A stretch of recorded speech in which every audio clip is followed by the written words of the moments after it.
Good morning, everyone, and welcome to our Thursday morning mindfulness gathering brought to you by Harvard Pilgrim Healthcare.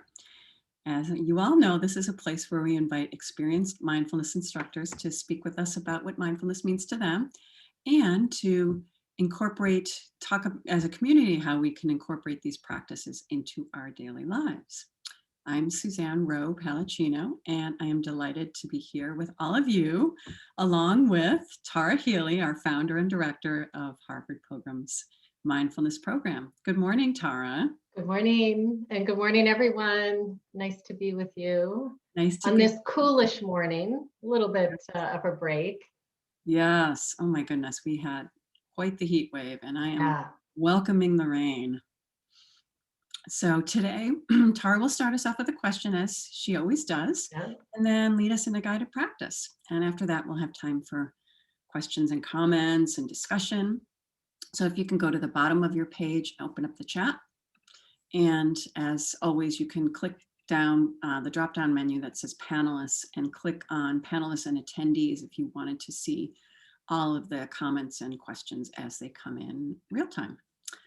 All right, so let's get started. What kind of question do we have this morning, Tara? Okay, so my question for all of you is if you could list a book or a podcast or a mini series or a movie or a documentary that has inspired you, intrigued you in some way, please share that. So book, podcast, movie, could be a series like on Netflix or, could be PBS, but something that you've seen, watched, read, listened to lately that's inspired you, uplifted you, or, even just intrigued you. And I would love to start with you, Suzanne. We can each share a little bit while we're waiting for folks to weigh in. Yeah. All right. So I love the podcast 10% Happier. I love the way Dan Harris interviews. I think brings on some incredible mindfulness and people that are in the mindfulness world on the podcast. And the book I was thinking of was Ta-Nehisi Coates' Between the World and Me.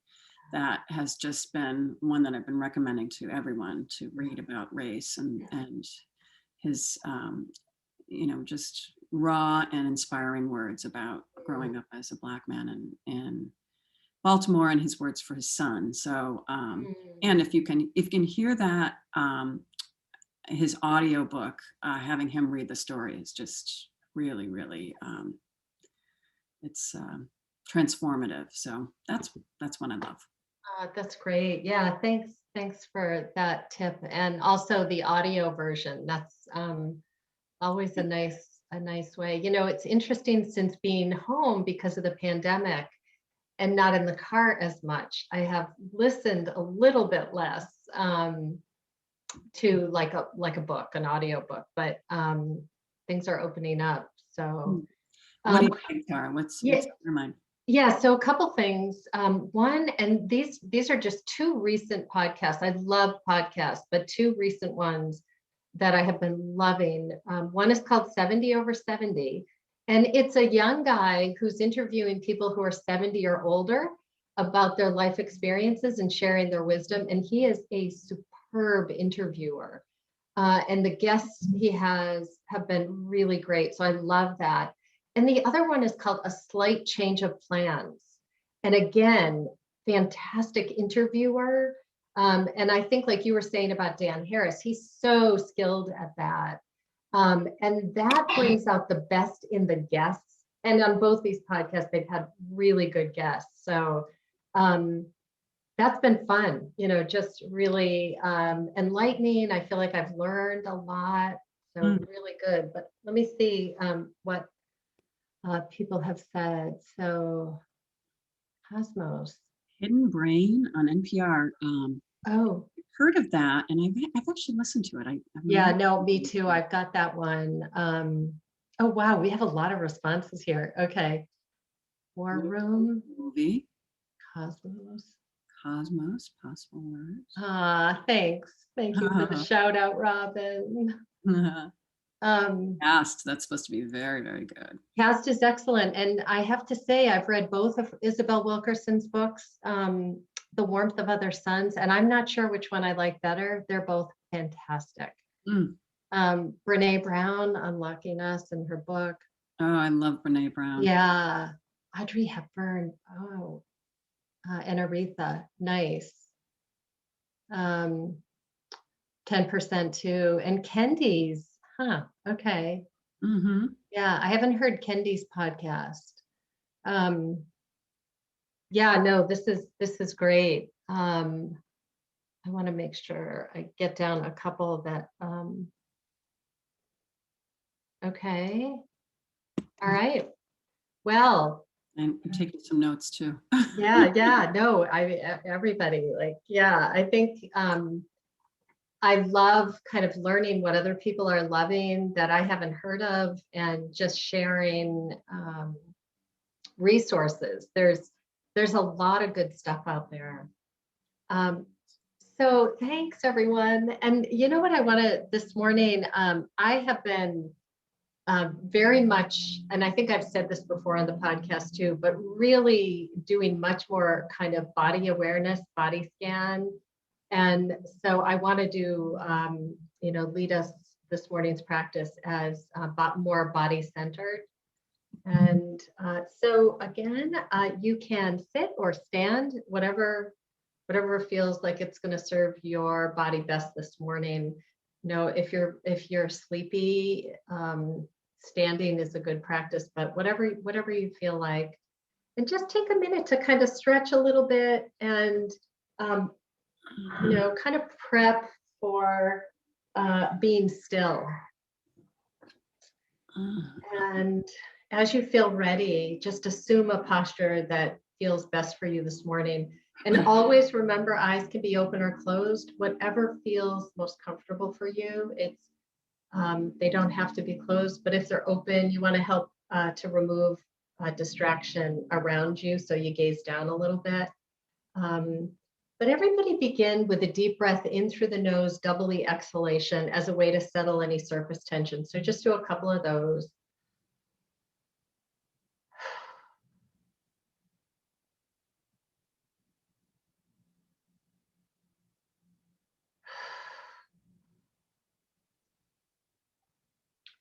And on that last second exhalation, just see if you can drop your weight into the support of the earth beneath you. So just surrender in, softening the arms and the shoulders, all the while maintaining a spine that is upright and engaged. So you're finding that not too tight, not too loose posture.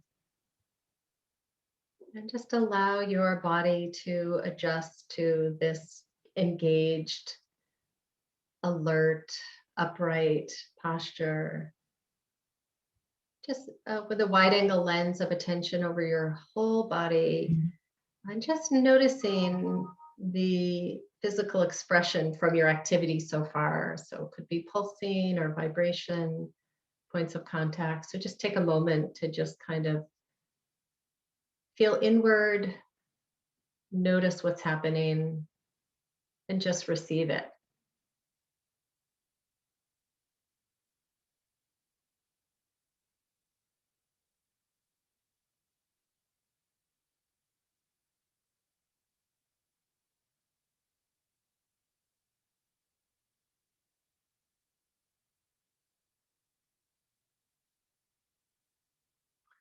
Expand your awareness to include sound in the room or outside of the room, with an attitude of receptivity, without naming, but just literally receiving, knowing, hearing.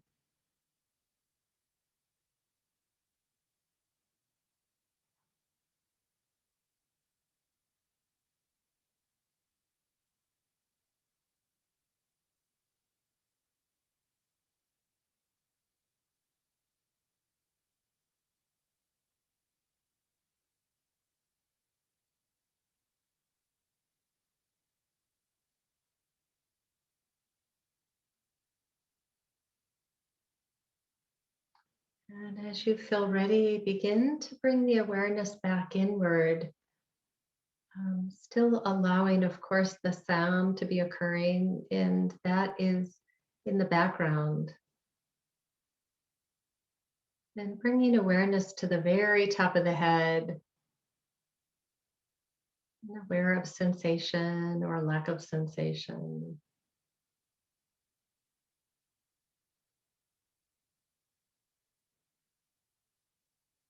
And coming down over the sides of the head, including the ears and the back of the head,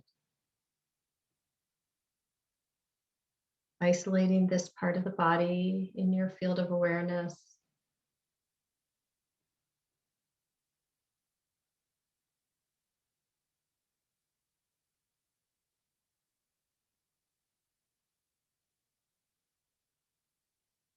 And bringing awareness back to the front of the face.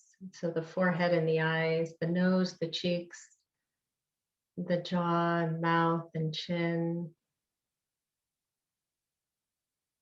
And softening the muscles of the face to the degree that you can.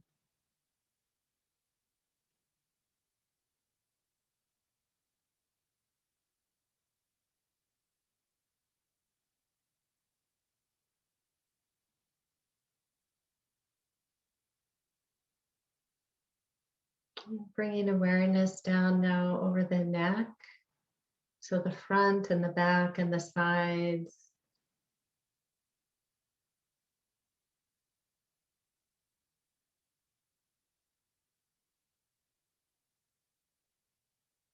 Bringing awareness down now to the shoulders, to the upper arms, elbows, forearms, and hands. Noticing sensation or lack of sensation.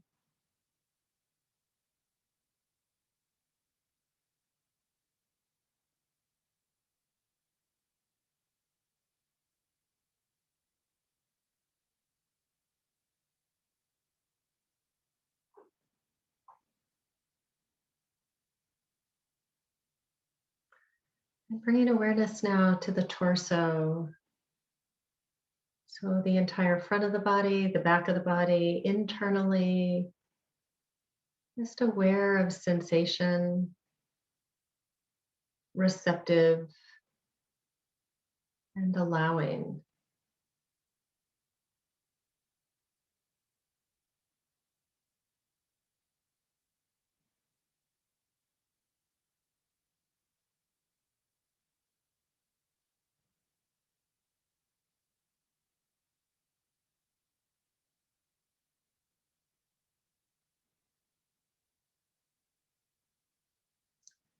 And sweeping awareness down now over the hips and the thighs, both the left and the right together. And noticing sensation, perhaps points of contact, or other sensation or lack of sensation. Softening to the degree that you can.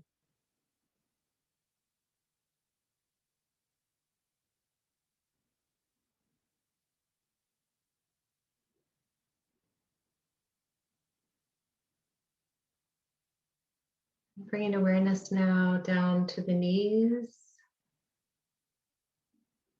So the top of the knees, the sides, and the back.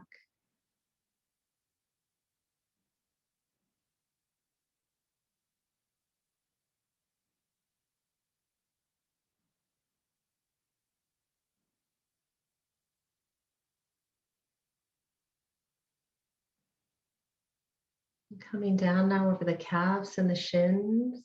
Include the left and the right side, and just noticing sensation or lack of sensation.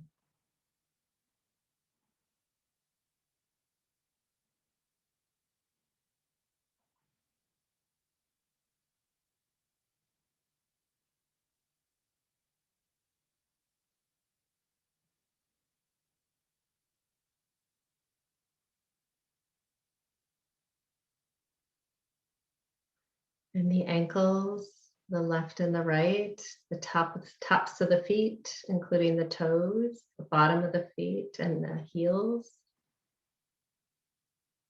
So both feet in your field of awareness, and just noticing sensation or lack of sensation.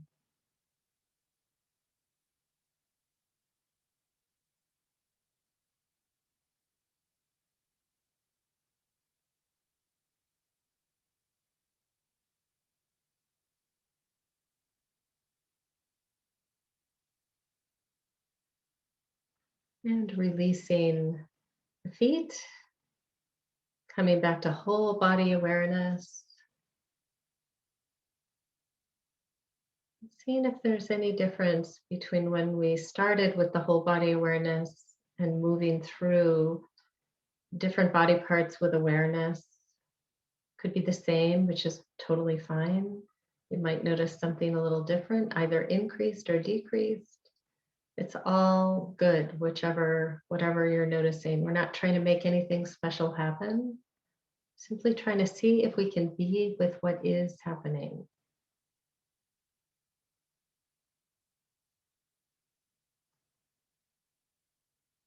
And begin to notice now the rhythm of your breath. And if you're having trouble connecting with breath sensation, take the palms of the hands and rest them on the top of the thighs, or you can put the palms together and allow that point of contact, that feeling, to be the anchor for the next couple minutes. Sound is okay too. So if there's a sound that's consistent in your surroundings, you can open up and receive sound and allow that to be an anchor. Or the body breathing, anywhere in the body where it's most noticeable. And just allowing that to anchor the wandering mind. Remember, the wandering is not a problem. We're just deciding we're not going to continue with a particular thought once we see we are in it. We are going to escort the attention back to an anchor and track that sensation of sound or breath, hearing or feeling.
Noticing where the mind is and returning to your anchor.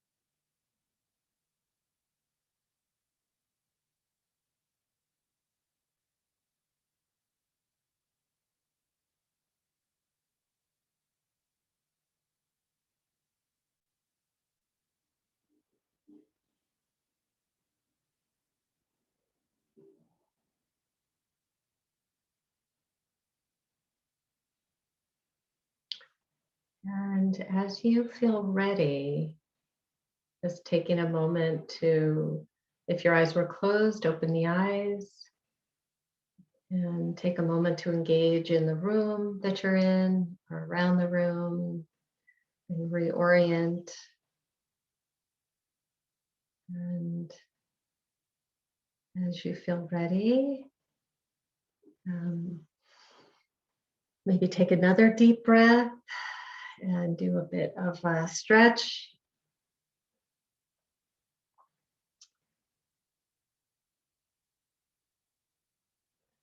So one question, or one thing I want to offer is, when I teach mindfulness, I talk about common misconceptions, and that, I've kind of got a list. And one of them is, a common misconception is that we're trying to create a special state, usually one of relaxation. I probably talked about this before on this session, but I feel it's really important to say it again, that we're not trying to create a special state. We're trying to actually see if we can be in the state we're in. And this is especially helpful and effective when we're feeling unsettled in some way. And that's a big umbrella term for angry, frustrated, anxious, that, the misconceptions about mindfulness are that you're supposed to be calm. And really, the idea is that when these various states arise, we're trying to see if we can get close to them by feeling the physicality of it in the body, by first becoming aware that it's happening. Because there's something called ordinary awareness, and usually the way this shows up, you're angry and you lash out, then you regret. So the ordinary awareness is, you're angry, you lash out, then you regret. Like that, it's a tough cycle to get in. But what happens with practice over time is we actually see the trigger a lot earlier. We can physically feel that trigger, and whether or not you react or respond, that feeling, that physical feeling, is really alerting you to an opportunity to feel, to fully experience, like, this is what fear feels like. This is what anger feels like. This is what jealousy feels like. You can fill in the blank with anything. The other thing too is that with positive emotions like elation and joy, those over time, you feel them more intently or intensely, because you know that these things are all fleeting. And so with the stuff that's really good, there's less grasping and holding and wishing it wouldn't go away, and more full embodied enjoyment. And again, like these are all things for your own investigation. And as my teachers would say, not to ever believe blindly, but for your own investigation. So the difficult stuff can alert us and guide us toward being more responsive and in alignment with our values. And we also see that they have a life form and they pass. I mean, if you've ever, I know, like, I've woken up in the morning and I'm like, I know I'm mad about something, but I can't remember what. Like, these emotions have this nature, they're transient, and the good ones too. Like, none of it stays around. And there's multiple benefits to seeing that, the nature of these things. So anyway, would love to, I just felt like I wanted to share that and to just connect in and see, does that resonate? Do you have any questions about anything that I've just said, or anything about the practice that we did? So we've got like a solid 5 minutes. So. Yeah, that's something I've really been reading a lot about lately, is connecting to difficult emotions, and that it seems research is pointing to the fact that if we try to push them away, they just, there's that resistance that adds to the difficulty, and the resistance causes more difficulty. So if we just rest in them, and you've heard people say befriend them, which I kind of have a hard time with. Yeah. But just being with it and knowing, I mean, that's always helped me, is knowing that these difficult emotions are temporary. Completely. And you've got to experiment with it to actually know that, right? Like, to actually Yeah, befriend is a tough one. I mean, the Rumi poem that I love is just invite them all, Mm. friend and foe. And yeah, like I have had tinnitus in my right ear. And so that's been a really interesting thing to work with, because when the resistance to it arises, that's doubling the effect of it. So then I can see the resistance and just receive the experience, you know. So it's not easy, but I think what's most important is to understand what this practice is about, like what's really helpful at the root of it. Yeah, someone's asked the question, building on the difficult emotion point, how do we sit with extremely difficult emotions? Okay, let me just see. Um, How do we sit with extremely difficult emotions? Yeah, it's so that is such a hard thing to do. I think it depends. So with really, really difficult, really strong emotions, I would probably move into a movement practice. And that could be doing some yoga postures, doing some walking meditation. But alternatively, when the emotions are really strong and really difficult, to put your toe in the water a little bit with a still body and just ask what's happening, like what's happening, so you can do a little bit of both. You could have some stillness, but movement helps with really, really, really strong emotions. I think it just depends how strong it is, and you can trust your own wisdom around that. But the idea is that you want to come out of the narrative in the head about it. So that's tricky, because we can go back and forth with, whatever the scenario might be. I was wronged by someone, or I wish I didn't do that or say that. You come out of the narrative and feel like physically, where is this showing up? Where, just up the curiosity, the interest, and the receptivity to what is happening. And then if you're in movement practices, you're bringing awareness to body. And again, watching that narrative, each time you see it, you can name it, because it actually helps relax it a little. It's like the culprit's been seen, like, oh, sometimes like with a repeated emotion I have, I might say something like, oh, I know you. Here you are again. It's okay, and then feel the body. I find too, and I love all what you said. I've heard people mention, and what helps for me is just holding my hand on my heart, Yeah. and also sometimes we're harder on ourselves than we are. Like, if we think of ourselves as a dear friend, and knowing that a dear friend is going through this, we can just turn to ourselves as that same dear friend and say, I understand, and I'm here, and Yeah. just Yeah, that's a really so, good advice. And just offering yourself loving kindness. May I be well. May I have ease of heart. May I be peaceful.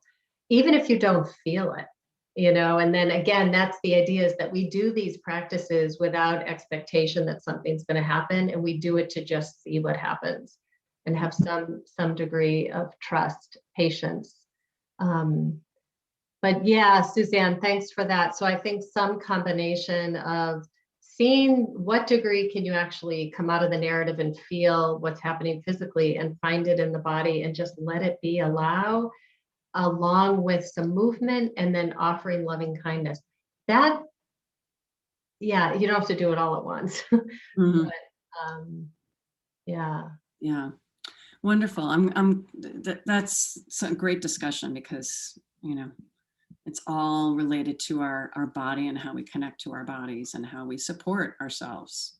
Yeah. So Suzanne, just one thing, somebody's recommending saving the chat, and we can post it on Facebook. So if you want to save the chat, I don't know if I have the capacity to do that or not, but we can, I can actually, I think I'll save it. Okay. sounds good. Yep. Okay. Yeah, we'll post it on Facebook. Yeah. good recommendations Yeah. that everybody has. Well, I hope everybody is able to take a little time off this weekend and enjoy some extra relaxation and taking care of yourself. So Mind the Moment is the Facebook page. I'm okay. just seeing that. Yeah. Yeah. All right. Well, thank you for everyone for joining, and we'll see you next Tuesday. We'll be back here next Tuesday and Thursday. So have a pleasant, very pleasant weekend, and we'll see you soon. Okay. Bye, everybody. Bye.